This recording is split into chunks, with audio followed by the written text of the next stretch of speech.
గత 10 ఏళ్ల కేసీఆర్ గారి ప్రభుత్వం, 1.5 సంవత్సరంగా రేవంత్ రెడ్డి గారి ప్రభుత్వ పరిపాలన తీన్మార్ మల్లన్న గారు చూస్తూ ఉన్నారు, విమర్శిస్తూ ఉన్నారు, పోరాడుతూ ఉన్నారు.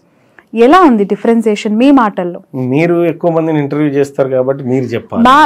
ఇప్పుడు మీరు ఒక నినాదంతో ముందుకెళ్తూ ఉన్నారు, కొన్ని మంచి పనులు చేస్తున్నారు కేసీ. ఇప్పుడు మీరే అన్నారు అది పర్ క్యాపిటా బయట పెట్టారు అని చెప్పి.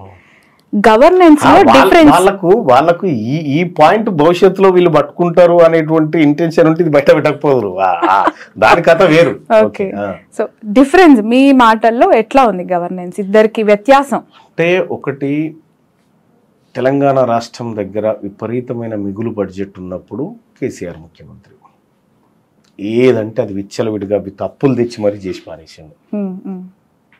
కాంగ్రెస్ పార్టీ మేము అంతకంటే ఎక్కువ చేస్తామని చెప్పింది. ఎక్స్పెక్టేషన్స్ ఎక్కువ ఉన్నాయి కాంగ్రెస్ పార్టీ ప్రభుత్వం మీద. తీరా రేవంత్ రెడ్డి గారు నిన్ననో మొన్న మాట్లాడుకుంటూ, ఇండియా టీవీ కంక్లేవ్లో మాట్లాడుకుంటూ తెలంగాణ ఉప్పర్ షేర్వాని అందరు పరేషాని అని చెప్పిండు. అదే కంక్లేవ్లో ఉప్పర్ షేర్వాని అందరు పరేషాన్ అని చెప్పి పైసలు లేవు, ఏమీ లేవు, అంత ఆగమైపోయింది తెలంగాణ, ఉంటే కదా ఏమన్నా అడిగి తెచ్చిండు. మళ్ళీ ఏమంటాడు, ఒలింపిక్ గేమ్స్ హైదరాబాద్లో నిర్వహిస్తామంటాడు. మన తన గిల్లిదండ ఆడడానికే డబ్బులు లేవు, ఒలింపిక్ గేమ్స్ ఆడిపిస్తాడు అని చెప్తాడు. మిస్ యూనివర్స్ అదే పెడుతున్నాం, ఇది పెట్టరా అంటారు. ఆ ఈవెంట్ ఏంది, ఈ ఈవెంట్ ఏంది? ఇప్పుడు పొద్దుగాల 42% కూడా ఉప్పర్ షేర్వాని అందరు పరేషాన్ అనకుండా ఉండాలని చూస్తున్నాం మేము, అంతే. రైట్.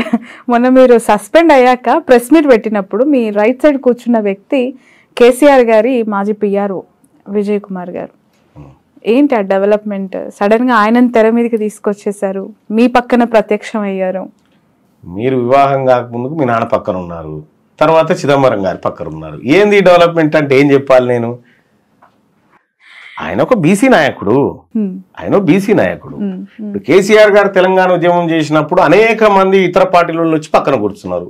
ఏంది డెవలప్మెంట్ అంటే ఉద్యమం.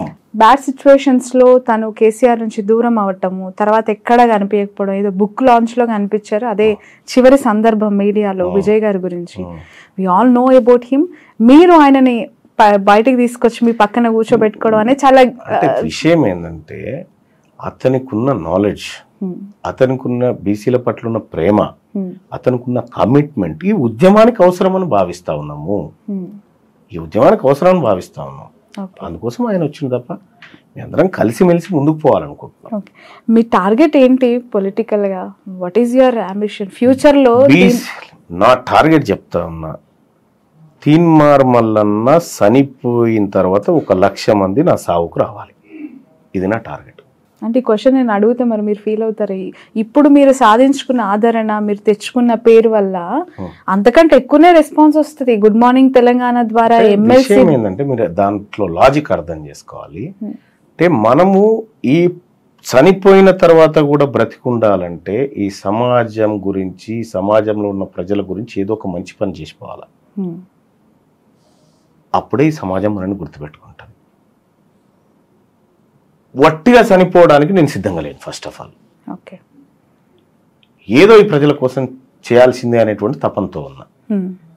సో దాంట్లో ఇండెప్త్కి పోతే అర్థాలు దొరుకుతాయి, బట్ మీకు సూచాయగా చెప్పినంతే. ఏంటి కార్యాచరణ ఏ విధంగా ఉండబోతుంది? ఒక కొత్త పార్టీ తెలంగాణలో పురుడు పోసుకోబోతోంది అనే వార్త ఒకవైపు. కొత్త పార్టీ అనేటువంటి అంశం ఇప్పుడు లేదు. మేము ప్రతి గడపకు బీసీ ఉద్యమాన్ని తీసుకుపోయేటువంటి ప్రణాళిక, ఆ కార్యక్రమం మా ముందుంది. కాబట్టి బీసీ జేఏసీ ద్వారా ప్రతి గడపకు, ప్రతి బీసీ గడపకు చేరడమే మా ముందున్న లక్ష్యం. ఓకే. మీ పైన సస్పెండ్ అయిన నెక్స్ట్ 2 days లో వచ్చిన వార్త, కాంగ్రెస్ గెలిచిన తర్వాత గాంధీ భవన్ లో టీడీపీ జెండాలు ఎగిరాయి. సో అది చాప కింద నీళ్ళ విస్తరించడానికి బాబు గారు అక్కడ నుంచి ప్రయత్నాలు చేస్తూ ఉన్నారు. వాళ్ళకి దొరికిన బుల్లెట్ ఒక ఆయుధం తీన్మార్ మల్లన్న తెలంగాణ టీడీపీకి అని. నేను ఇక్కడ పడిపోయిన బుల్లెట్ను కాదు ఫస్ట్ దొరకడానికి. రెండోది ఏంటంటే, మాకు మా శరీరాలను మీ పార్టీల అభివృద్ధి కోసమో మీ వ్యక్తిగత అభివృద్ధుల కోసమో పనంగా పెట్టడానికి సిద్ధంగా లేము. 70 సంవత్సరాలు పెట్టిన కాడికి చాలిగా మీ అవసరాల కోసం మేము పనిచేయము. మా ప్రజల అవసరాల కోసం పనిచేస్తాం. బీసీ నినాదంతో ముందుకెళ్తున్న మీకు గతంలో చాలా మంది ముఖ్యమంత్రులు మన తెలుగు రాష్ట్రాల్లో పనిచేశారు. రాజశేఖర రెడ్డి, జగన్మోహన్ రెడ్డి, చంద్రబాబు నాయుడు గారు, కేసీఆర్ గారు, ఇప్పుడు రేవంత్ రెడ్డి గారు. కొద్దో గొప్ప బీసీల పట్ల కన్సర్న్ ఉన్నవాళ్ళు, కొద్దిగా మంచి పని చేస్తారు అన్నవాళ్ళు మీకు ఎవరైనా ఉన్నారా ఈ లిస్టులో? లేరమ్మా, ఎవరు లేరు. తిలా పాపం తలా పిడికెడు, అందరి వర్గాలను మోసం చేసిన వాళ్ళే. నరేంద్ర మోడీ గారి పార్టీ 10% ఈడబ్ల్యూఎస్ రిజర్వేషన్ తీసుకొచ్చింది, కేసీఆర్ గారు దాన్ని ఇంప్లిమెంట్ చేసిండు, రేవంత్ రెడ్డి గారు దాన్ని కొనసాగిస్తారు. జరిగిందంత ఇదే. Okay, so final question before conclude. మీరు సస్పెండ్ అయ్యారు, మీ కార్యాచరణతో ముందుకెళ్తున్నారు. తొందరలో రేవంత్ రెడ్డి గారు కూడా మారుతారని వార్తలు. అసలు కాంగ్రెస్ పార్టీలో కొనసాగరైన సీఎంగా అనే విషయం ఏం చెప్తారు దీనిపైన? అలా ఉందా అనిశ్చితి? అంటే కొద్దిగా ఈయనైతే అభద్రత భావంలో ఉన్నట్టుగా కనిపిస్తూ ఉంది ఆయన సిచ్యువేషన్ చూస్తూ ఉంటే. అంతవరకు చెప్పగలుగుతా. మార్పు ఎప్పుడు అనేది తెలియదు. ఈ 4 ఏళ్లలో ఉండబోతుందా? నెక్స్ట్ ముఖ్యమంత్రి ఒకవేళ మారిస్తే మాత్రం బీసీని సీఎం చేస్తారు, కాంగ్రెస్లో చేస్తారు అనుకుంటున్నా నేను. ఎవరికి ఉండొచ్చు అవకాశం మీ అజంప్షన్?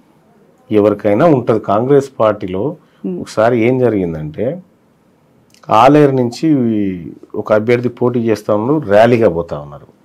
ర్యాలీగా పోయి నామినేషన్ వేస్తాను పోయేస్తానికి, తీరా నామినేషన్ వేసే టైంకి అభ్యర్థి నేను పోటీ చేయను, నేను వేరే పార్టీ నుంచి చేస్తాను పోయాడు. అడిగి జెండా పట్టుకొని వచ్చిన సల్లూరు పోసి అంటే నువ్వు అదేనా అంటే అదే అంటే వద్దంటే నామినేషన్ గెలిచిండు. అట్లుంటుంది కాంగ్రెస్ పార్టీలో. Right, thank you so much. Wish you all the best. చాలా టైం కేటాయించారు, ధన్యవాదాలు. Wish you all success. మీరు ఎంచుకున్న మార్గంలో, ఎంచుకున్న ప్రయాణంలో సక్సెస్ కావాలని మనస్ఫూర్తిగా కోరుకుంటుంది cube TV. Thank you so much. ఇది తీన్మార్ మల్లన్న గారితో స్పెషల్ ఇంటర్వ్యూ. Thanks a lot.